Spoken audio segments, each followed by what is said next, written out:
Sākuma pozīcija guļas uz muguras, kājas mēs sakrustosim un plaukstus turēsim plāti. Un tagad kreiso kājas pārliku pār labējai, un es ar ķermeni veļos uz kreiso pusi, līdz man pastiepjās vēders vai iegurnis, vai abi divi. Turu šito pozīciju, plecus noturu pie grīdas un elpoju caur degunu iekšā, caur muti ārā.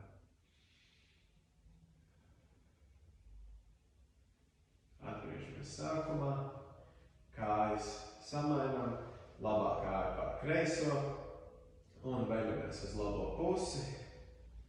Turam plecus pie grīdas, jūtam stiepšanos, neejam līdz tā stiepšanās paliek pārāk intensīva, pietiekami, lai varētu brīdi pēlpot